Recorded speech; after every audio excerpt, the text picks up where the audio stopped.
जब भी पायलट बाबा आश्रम में जाएं तो वहाँ से बाबा जी का साहित्य खरीदें और उन्हें अपनी लाइब्रेरी में रखें और समय समय पर पढ़ें, क्योंकि उनमें ज्ञान का सागर भरा हुआ है। बाबा जी अपनी पुस्तक मंथन में लिखते हैं कि जीवन भूल जाने के जीवन यादों के साथ जीना भी है। आदमी आदमी इतने में ही सिमट कर रह गया है। या तो वह भूल जाता है और आगे बढ़ जाता है, अथवा अथवा वह यादों को ढोता है। वह सो जाता है और सपने देखने लगता है और सुबह उठकर वह अपने सपनों को भुला देता है। जीवन भी ऐसा ही है। आप लोग सो गए हैं, अपने भीतर से सो गए हैं। आप लोग कौन हैं ये भूल गए हैं और संसार रह गया है। ये संसार जो हजारों लाखों तत्वों में फैला है, इसलिए आदमी भाग रहा है, एक तत्व से दूसरे तत्व की ओर, एक जगह से दूसरी जगह की और कुछ खोजते हुए। शायद आदमी अपने सेल्फ को खोज रहा है, क्योंकि उसने अपने सेल्फ को खो दिया है। मानव ने स्वयं के साथ संबंधों को तोड़ दिया है और वह लगातार खोज रहा है। अगर आप लोग हर मनुष्य की ओर देखेंगे और उससे पूछेंगे तो आपको हर किसी में एक ही बात नज़र आएगी। हर किसी के भीतर में एक ही प्रश्न है। हर आदमी यह भूल गया है कि वह कौन है, वह क्या खोज रहा है और क्या पूछ रहा है। वह हर किसी से पूछ रहा है, हर किसी के बारे में पूछ रहा है जिनके संपर्क में वह आ गया है। हर सफलता के बाद एक और सफलता की ओर, हर काम के बाद एक और नए काम की तलाश की ओर, हर पति पत्नी के संबंधों के बाद औरों में खोज जारी है। जब भी किसी से आप मिलते हैं तब यही तो पूछते हैं कि आप कौन हैं। जब प्रेम हो जाता है तब भी यही पूछते हैं कि आप कौन हैं। लोगों को प्रेम क्यों अच्छा लगता है? क्योंकि वहाँ से एक पहचान शुरू होती है। जिस लड़का व लड़की से प्रेम करते हैं उसे कहते हैं आप बहुत ही सुंदर हैं, आप बुद्धिजीवी हैं, आप लाखों में से एक हैं। यह एक पहचान है, स्वयं की ओर यात्रा है। जब आप अपनी पहचान दूसरों में देखते हैं तो वह एक दिन गिर जाती है। उस प्रेम, दोस्ती या धन के साथ साथ जिसे आप उपलब्ध करते हैं।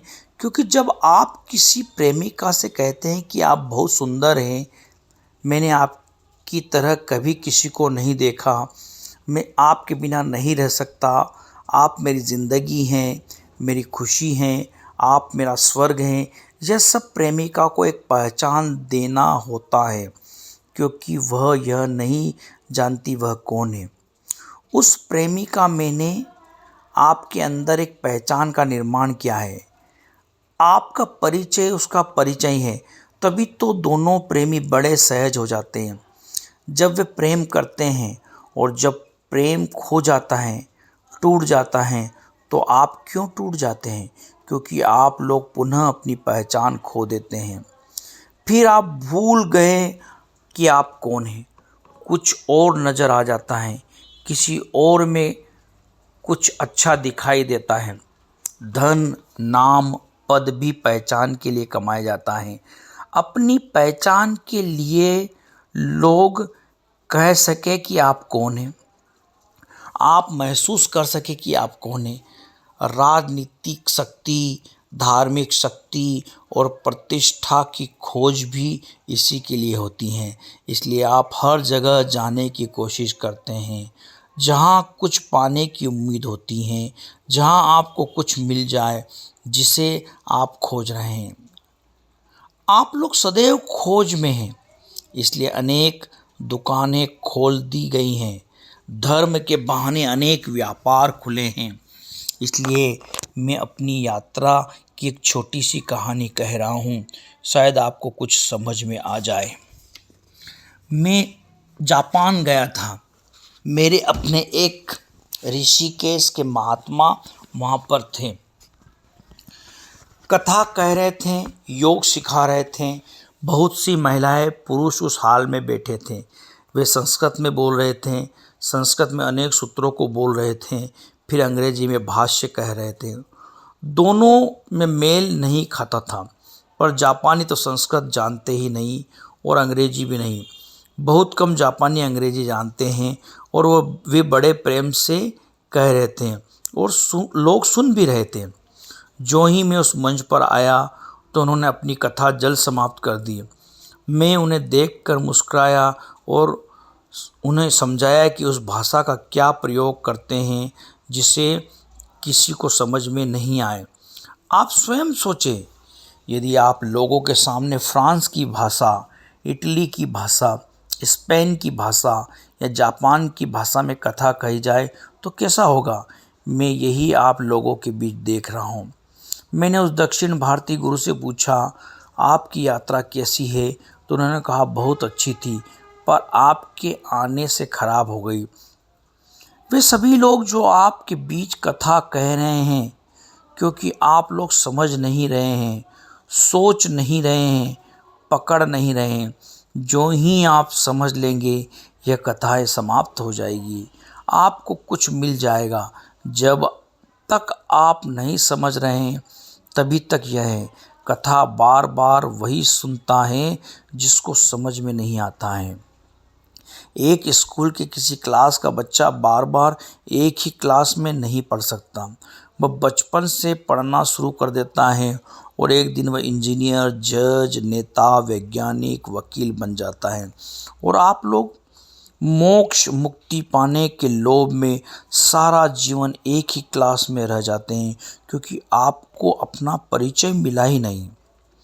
थोड़ा सोचे, पुराने समय की बात, आपकी शादी हुई नहीं कि आपकी औरत या मर्द की खोज समाप्त हो गई। आपको वही रहना होगा, उसी हालत में पूरा जीवन गुजारना होता था। आज के युग में आप बदल लेते हैं, बदलने की प्रतीक्षा में होते हैं। पहले जो व्यक्ति एक काम करता था, उसे वही काम करना पड़ता था, रिवाज था, पूरे परिवार का वही पेशा होता था। पर अब अनेक संभावनाएं बन गई हैं। शायद कथा, कहानियाँ, सत्संग भी उसी परंपरा की देन है। वही आशा, वही दिलासा, वही उम्मीद बार बार पूरे जीवन शब्दों को अलंकृतता में बीत जाता। पहले हिंदू थे तो हिंदू थे, ईसाई में यहूदी थे जो थे, ईसाई थे या यहूदी थे जो थे, वही थे। आज दुनिया बदल रही है, लोग धर्म बदल रहे हैं, दुनिया की सीमाएं सिमट रही हैं। हिंदू वही कह रहा है जो 1000 वर्ष पहले कह गया था, जो 1000 वर्ष पहले मन में घर कर गया था। आज भी परीक्षित को मृत्यु के भय से मुक्त कराने का प्रयास किया जा रहा है। परीक्षित में क्षमता थी, वह तक्षक को नष्ट कर सकता था, पर परीक्षित को तैयार कराया जा रहा है कि वही होगा जो होना है। आप लोग भी भयभीत हैं। आपने अपने कर्मों के कारण आप लोग भी परीक्षित की तरह तैयार हो रहे हैं, स्वेच्छा से मृत्यु को गले लगाने के लिए। तभी तो आपको भूल जाने की आदत है। क्या सुना है पहले? परीक्षित ने तो 7 दिनों में मृत्यु पर मोक्ष पा लिया, पर आपके जीवन में अनेक बार 7 दिन की मोक्षदायिनी कथा कही गई, लेकिन आप आज भी वहीं के वहीं हैं, क्योंकि आप लोग अपने आप को भूल गए हैं। आप क्या खोज रहे हैं वह तो पता नहीं, पर स्वयं को खो दे रहे हैं। आइए आपको मैं एक अपने मित्र से मिलाता हूँ। वह एक राजनीतिक दार्शनिक है। वह हमेशा भुलक्कड़ की ज़िंदगी जीता रहा है। वह रात में अपने सभी कपड़े, जूते और कैप के साथ सो जाता था, क्योंकि सुबह उसे खोजना न पड़े। वह शराबी नहीं था, वह एक अच्छा जीवन जीता है। एक दिन मैंने उसको कहा कि दोस्त, तुम एक काम करो, सब कपड़ों के साथ, जूतों के साथ सोना छोड़ दो। तो उसने कहा, यह काम मुश्किल है। अगर मैंने इन्हें रात में उतार दिया तो दिन में भूल जाऊंगा कि वह कहाँ रखा है। मैं कभी कभी यह भी भूल जाता हूँ कि कोट क्या है, जूता क्या है। इसलिए मैंने ऐसा निश्चय किया है कि हमेशा कपड़ों के साथ सोऊंगा, नहीं तो मेरा पूरा दिन कपड़े जूते की खोज में बीत जाएगा। तब मैंने उससे कहा कि तुम अपने सामान का एक लिस्ट बना लिया करो कि कौन सी चीज़ कहाँ रखी हुई है। एक कागज़ पर रोज़ लिख लिया और तब सोया करो, फिर सब चीज़ें उसी जगह पर मिल जाएगी। उस राजनीतिक दार्शनिक ने ऐसा ही किया। उसने एक नोटबुक में लिखा, मेरा कोट इस स्थान पर रखा है, मेरा जूता उस जगह पर रखा है। उसी तरह अपना कुर्ता, धोती, पायजामा सभी को लिख लिया और वह प्रेम से सो गया। अब वह नहीं भूलेगा। इस दिन उसने जूता, सॉक्स, धोती, कुर्ता आदि पहन कर नहीं सोया। जब वह दूसरे दिन सुबह उठा तो वह कुछ देर के बाद और घबरा गया। उतनी घबराहट और परेशानी उसको पहले कभी नहीं हुई थी। सभी कुछ उसे अपने अपने जगह पर रखा हुआ मिल गया। उसको धोती मिल गई, कुर्ता मिल गया, जूता भी मिल गया, जो कुछ भी लिखा था उसे वो मिल गया। पर वह अंत में चिल्लाने लगा, रोने भी लगा और आकाश की ओर देखने लगा। वो खुले मैदान में देखने लगा और अपनी डायरी में जहाँ लिखा था वहाँ भी देखने लगा। वो बोला, हे ईश्वर, मैं कहाँ हूँ? मैंने तो यह लिखा ही नहीं इस डायरी में। उसने अपने आप को बिस्तर पर देखा, वह वहाँ नहीं था। बिस्तर खाली पड़ा। उसने अपने आप को हर किनारे पर ढूंढा, पर वह वहाँ कहीं भी नहीं था। आप सोच सकते हो उसकी क्या दशा हो गई। वह अपने घर के बाहर दौड़कर आया और चिल्ला चिल्ला कर पूछने लगा, कृपया मुझे बताओ मैं कहाँ हूँ। सभी वस्तुएं मुझे मिल गई। जहाँ जहाँ मैंने रखा था, जिसे मैंने नोटबुक में लिख रखा था, वह दौड़ता हुआ मेरे पास आया और पूछने लगा, कृपया मुझे बताओ मैं कहाँ हूँ। मैंने यह नहीं लिखा कि मैं कहाँ हूँ। मैं अपने को कहाँ खोजूँ? मैं सोचता हूँ कि मैं सुबह बिस्तर पर था, पर मैं बिस्तर पर तो नहीं हूँ। बिस्तर तो खाली पड़ा है। मैंने जहाँ भी खोजा वहाँ मैं नहीं हूँ।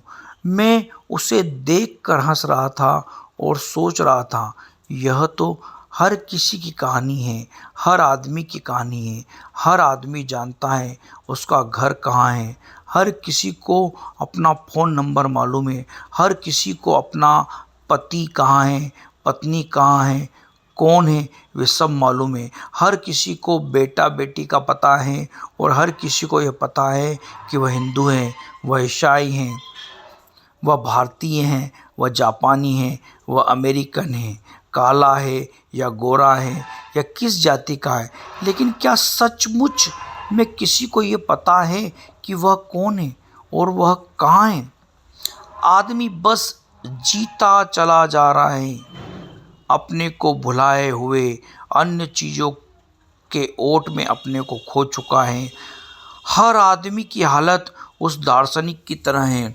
लोग इस सवाल को आगे ही नहीं, क्योंकि यह सवाल जीवन जीवन को जीने की सहजता को कठिनाई में डाल देगा।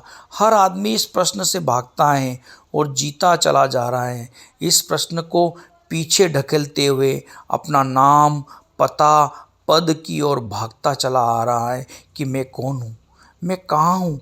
यह प्रश्न हर किसी का है और इसे जानता है। नहीं तो जिंदगी कपड़ों, जेवर, चप्पल, जूते और स्वाद के खाने में ही रह जाएगी। आजकल की ज़िंदगी तो टीवी के सीरियल, मोबाइल देखने में गुजर रही हैं और आप सब लोगों का जीवन अवतारों, देवताओं की कहानियाँ सुनने में गुजर रहा है। आप सबको ईश्वर नहीं चाहिए, क्योंकि ईश्वर परेशानी का कारण नहीं है। क्योंकि कहानियों में भी सब कुछ तुम्हारी अज्ञानता की बातें, तुम्हारी चेतना की बातें, तुम्हारी जागरूकता की बातें हैं। तुम महान पूर्ण हो, पर वे कहानियाँ तुम्हें जगाने की बात नहीं करती। वे कथाएं तुम्हें तो छू भी रही हैं। सभी किसी न किसी की लीलाएं हैं। अब समय आ गया है, तुमको बदलना है, तुम्हें अपने को जगाना है। जागरूकता तुम्हारी पहचान है। धर्म मनुष्य की देन है। धर्म ईश्वर ने नहीं बनाया है। धर्म मनुष्य में गुण परिवर्तन करता है, क्योंकि जीवन गुण प्रधान है। यही सत्य है, यही ध्येय है। जो सर्वज्ञ है, सर्वत्र है, निरंजन है, उसकी क्या चिंता है। तुम अपने आप को भुलाकर किसी और के पीछे भाग रहे हो।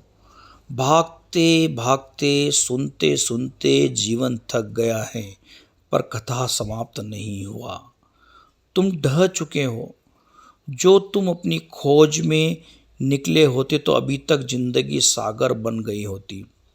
सोचो, तुम में से अनेकों ने कथा प्रारंभ किया, सुना।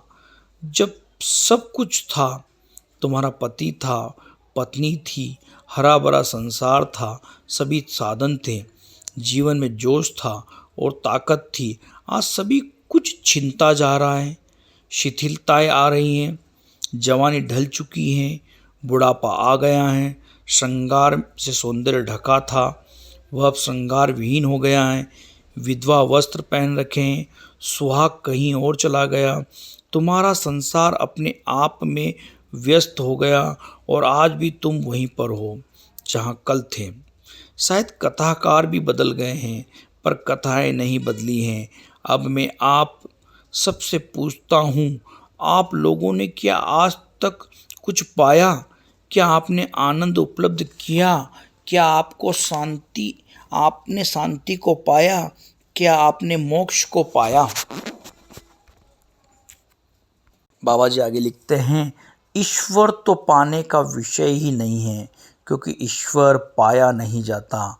वह तो व्यक्तिगत है, जो भीतर की बात है, जो भीतर में घटता है। वह जो सर्वत्र है, सर्वज्ञ है, उसे क्या खोजना। खोजा तो उसे जाता है जो अपने पास न हो। जीवन को क्या खोजना। जीवन ही तो जिंदगी है और जीवन ही परमात्मा है। जिसके बिना न होना है, उसे तो समझना है, पाना नहीं है। आप लोग आज तक नहीं समझे, क्योंकि आपके समझने की कोशिश नहीं की। आपने शांति उपलब्ध नहीं की, आपने आनंद नहीं प्राप्त किया, आप लोगों ने साक्षात्कार नहीं किया और नहीं मोक्ष को प्राप्त किया, पर आपने जीवन की एक लंबी यात्रा पार कर ली है। अब आप सब अकेले हैं। आपके साथ भक्ति है, आपके साथ विश्वास है, आप में श्रद्धा जागृत हो गई है। भक्ति प्रेम का ही दूसरा रूप है। या तो आपको प्रेम नहीं मिला है, या मिला भी तो संतुष्टि का प्रेम नहीं मिला, चाहत का प्रेम नहीं मिला। अगर प्रेम मिला होता तो वह प्रेम ही मार्ग बन गया होता। जीवन को उत्सव में बदलने के लिए वह प्रेम ही मार्ग होता। आत्मा तक की यात्रा के लिए प्रेम से पलायन ही भक्ति है। हृदय का विषय प्रेम हृदय का विषय है और हृदय ही दरवाज़ा है परमात्मा का। प्रेम बदलता नहीं है। प्रेम तो ठहराव है, प्रेम तो गहराई है, प्रेम तो अनंतता है। जो गहरे में उतरकर जिंदगी बन जाता है, बुद्ध बना देता है। प्रेम मीरा है, इसमें कोई समझौता नहीं है, पर आपने इसे खोया है। पति के प्रेम को खोकर किसी अवतार या देवता के प्रति भक्ति रूप प्रेम को अपनाया है। आपने प्रेम के प्रति अपने विश्वास को तोड़ा है और किसी के कहने पर किसी के प्रति भावनात्मक प्रेम को बढ़ाया है। लक्ष्य में परिवर्तन है। एक में व्यवहारिक प्रेम है, संग है, संबंध है, मिलन है, न योग है, और एक में कल्पना है, भावनाप्रद है, सोच का स्वरूप है। किसी के कहने पर विश्वास है, केवल स्वप्न की तरह भावना है, जीना है। एक में स्वयं का महत्व है, एक में स्वयं का पता ही नहीं है, किसी दूसरे के आश्रित रहना है। हर कथा सुनने वाले या अंधभक्ति मार्ग पर चलने वाले को सोचना होगा, जितना ही तुम जीने के लिए मजबूर हो जाते हो, जो बनना चाहते थे वह नहीं बन पाए। तुमने बच्चों से दूरियां बना ली। प्राय तुम लोग देखते हो अमीरी से जुड़ी महिलाओं को, जो किसी की कथा सुनने के लिए लंबी लंबी यात्राएं करती हैं। अपनों को तो छोड़ा ही, अपनों से दूरियां भी बना ली और एक ऐसा जीवन स्वीकारा जहाँ केवल झूठी उम्मीदें हैं, दिलासा है। विश्वास की कसौटी पर खरा उतरने के लिए आप लोग धीरे धीरे अपनों से दूर हो गए। भगवान किस लिए भागे जा रहे हैं? आपकी मति सम्मोहित हो गई थी। आपका प्रेम किसी स्वरूप के प्रभाव में आ जाता है। आप भाषा में फंस जाते हैं। आप शब्दों के मोह में आ जाते हैं। आप शब्दों के अलंकार में फंस जाते हो और यह सब जानते हुए ही सत्य केवल आपके भीतर में जाना जाता है। मन के संतुष्टि में, मन के विश्वसनीयता में, मन के एकाग्रता में, मन निहित होने पर और अपनी संपूर्ण स्मृतियों को एक दिशा देने पर और पूर्ण संयम में हर व्यक्ति अपनी आंतरिक यात्रा में स्वयं से मिल सकता है, न कि औरों से पूछने पर, औरों में देखने पर। यह सब तो केवल नकली होगा। आपकी सजावट भरे शब्दों में, प्रसन्न करने की भाषा में, पर यह सब नकली होता है। किसी और की नकल सत्य नहीं होती, क्योंकि यह सब टूट जाता है। आपका मर्द, आपकी औरत, आपका दुख है, उन्हें यह पता नहीं कि दूसरे का परिचय बाहर में दिया जाता है। अपना परिचय तो भीतर में है, जो अनुभव किया जा सकता है, किसी के कहने से नहीं। आज भी हम धर्म के नाम पर बहुत पीछे हैं, जबकि मन में इतना खूबसूरत विज्ञान दे दिया है। नृत्य बुरा नहीं है। नृत्य तो मनुष्य की दुर्लभ कृति है। नृत्य में उत्सव है। नृत्य में स्वयं के साथ आत्मीगनबद्ध होने का मार्ग है। नृत्य में रोम रोम जाग जाता है। नृत्य से अंग अंग खिल जाते हैं। नृत्य में सभी चक्रों को जगाने की ताकत है। नृत्य तो प्रेम का मार्ग है, प्रभु का द्वार है। अगर वह नृत्य स्वयं की आज़ादी है, मोक्ष है। नृत्य भीतर की यात्रा है। जिस नृत्य ने हृदय मग्न होने का मार्ग है, वह प्रभु का द्वार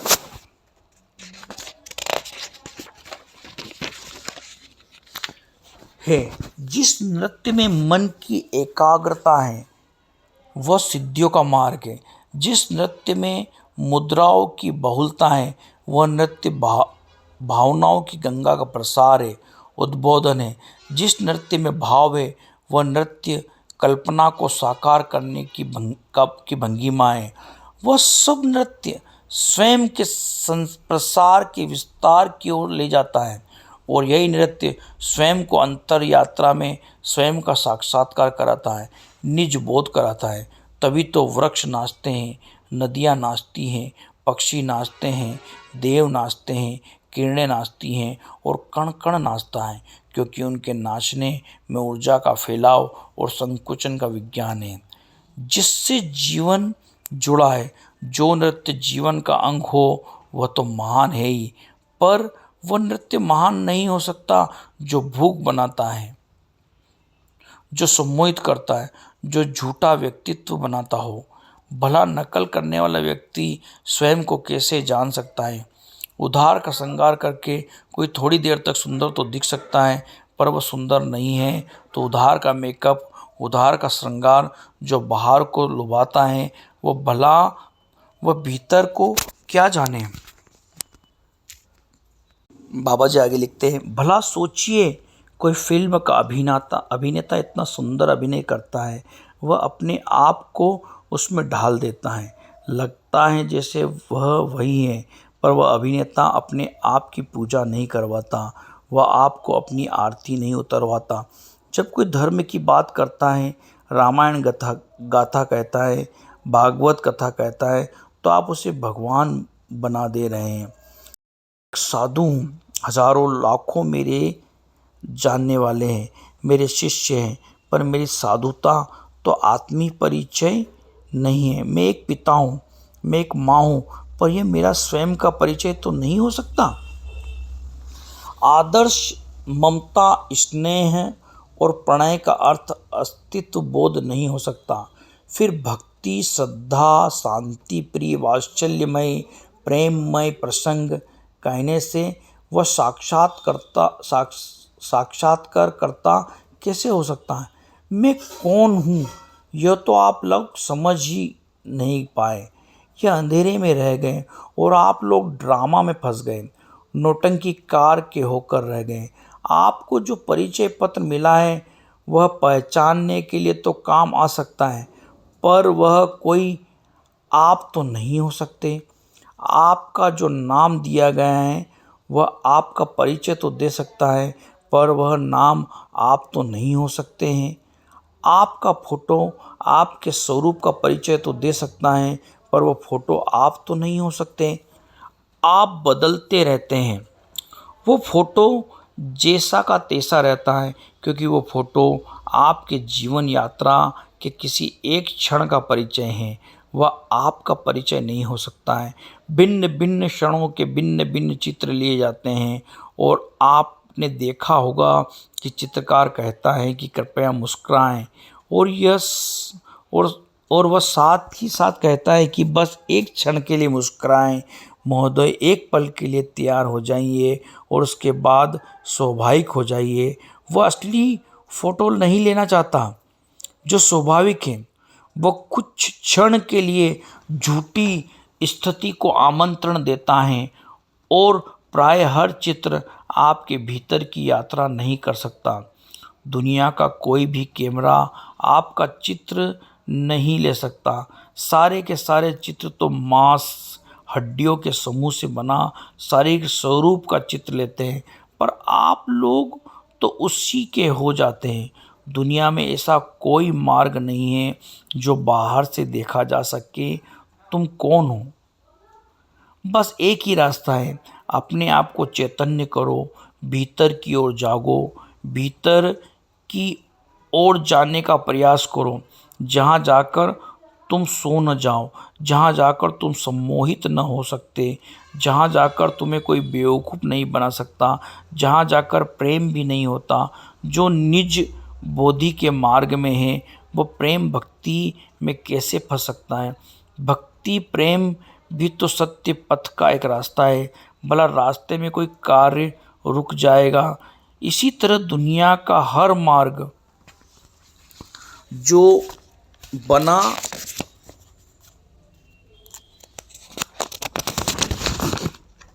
है खोज के लिए, वह रास्ता ही है, वह लक्ष्य नहीं हो सकता। कथाकार लक्ष्य नहीं हो सकता, कथानक भी लक्ष्य नहीं हो सकता, कथानक के पात्र भी लक्ष्य नहीं हो सकते। तुम्हें तो इनके द्वारा अपने तक पहुंचना है। किसी के साथ हो लोगे तो वह अपना दास बना लेगा, अपने झूठे स्वरूप का बोझ तुम्हें पहना देगा। उसके बाद तुम ढोते फिरोगे उसका नकली स्वरूप, थोपा गया चेहरा। जिस तरह से उस दार्शनिक ने अपने बिस्तर को देखा और वह अपने को नहीं पाया, बिस्तर खाली था, वह घर से बाहर आकर चिल्ला चिल्ला कर पूछने लगा, कृपया कोई मुझे बता दे मैं कहाँ हूँ। मैंने सब कुछ पा लिया, खोज लिया जो जहाँ रखा था, पर मैं एक चीज़ भूल गया हूँ। मैंने यह नहीं लिखा कि मैं कहाँ हूँ, मैं स्वयं को कहाँ खोजूँ। मैंने सोचा मैं बेड पर हूँ, पर मैं वहाँ पर भी नहीं हूँ। यह अजीब कहानी है, पर यह हर किसी की कहानी है, यह हर मनुष्य की कहानी है। आप लोग जानते हो आपका घर कहाँ है, आप अपना फ़ोन नंबर, सेल नंबर भी जानते हैं, आप अपनी पत्नी, पति, बच्चों को भी जानते हैं, आपके बेटा बेटी को भी आप जानते हैं। पर क्या यह आप जानते हैं कि आप कौन हैं और कहाँ पर हैं? सारी जिंदगी यह प्रश्न अधूरा रह जाता है। इसे आप लोग छूना भी नहीं चाहते और यूं ही जीते चले जा रहे हैं। इसलिए आप सबको बदलना होगा। आपने धर्म की परिभाषा को बदलना होगा, अपने कर्म की परिभाषा को बदलना होगा, धर्म को मनुष्यों द्वारा संचालित करना होगा। आप सबका धर्म ईश्वरी कृपा और देवी देवताओं के नाम पर, गुरुओं के नाम से संचालित है। यह आम लोगों के नहीं समझ में आ रहा है। इसमें मनुष्य के कर्म को दोषी ठहराया गया है, पाप पुण्य से जोड़ दिया गया है। आप लोग पूजा पाठ प्रार्थना में किसी और को आकर्षित कर रहे हैं, अपने आप को समझे बिना कि आप कौन हैं। इसलिए आप सबको सफलता नहीं मिली है। मैं चाहता हूँ कि धर्म के गुण में परिवर्तन हो और इसे सत्य से जोड़ा जाए। जो हो रहा है वह घट रहा है, उससे जोड़ा जाए। हर आदमी को अपने चेतना के साथ जाना होगा और यह तभी सफल है जब हर आदमी अपनी खोज में निकल जाए। अगर आप लोग इसे नहीं छोड़ पाएंगे तो आप लोग अपने आप को संभालो, ईश्वर को अपने कार्य मार्ग में जाने दो और आप लोग अपने कार्य में चले जाओ। अब आप लोग अपने अपने बारे में सोचो और अपने आसपास के लोगों में देखो। यह आपका एक छोटा सा संसार है जो बड़ा बन जाता है। आप सब धार्मिक हैं और कुछ लोग धार्मिक नहीं हैं। आप सबकी क्या क्या दिनचर्याएं हैं। जो धार्मिक हैं वे विभिन्न विचारधाराओं में बटे हैं, उनके भिन्न भिन्न मन हैं, मतांतर हैं, तरह तरह की पूजा पद्धति हैं। इन सबके अलग अलग इष्ट देवता हैं, इनके माथे पर टीका चंदन लगाने का चिन्ह भी अलग अलग है। वे मर्यादा से उन्हें पूजते हैं, जिसमें वे स्तुति व प्रार्थना करते हैं, क्योंकि यह सुबह शाम का नियम है। पर अपने लिए वे कुछ भी नहीं करते। अपने लिए उनके पास समय नहीं है। वे सुल्फा, गांजा, भांग, धतूरा आदि के सेवन में मग्न हैं। उनकी यही पूजा है, प्रार्थना है, उनका यही ईश्वर है। उनके अपने ढंग से जीने का साधन मिल गया है। उनकी खोज ईश्वर नहीं है, उनकी खोज उनकी व्यवस्था है। व्यवस्था के मर्यादा से, व्यवस्था के नियम से वे जुड़े हैं, जिसे कोई नहीं तोड़ सकता। इनके पास समय है, इनका जीवन सुंदर है, समय भी साथ दे रहा है, आसपास का वातावरण भी साफ है। पर इनके मन में यह प्रश्न ही नहीं आता कि यह समय हमें कुछ करने के लिए मिला है, अपने लक्ष्य की ओर जाने के लिए।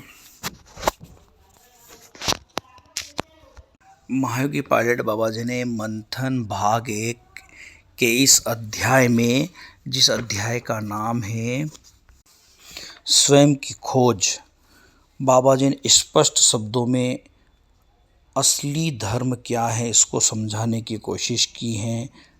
अतः धर्म को सही जानना है तो बाबा जी का साहित्य पढ़िए, खूब मेडिटेशन कीजिए, गुरु मंत्र का जप कीजिए। ओम नमः शिवाय, ओम नमः शिवाय, ओम नमः शिवाय।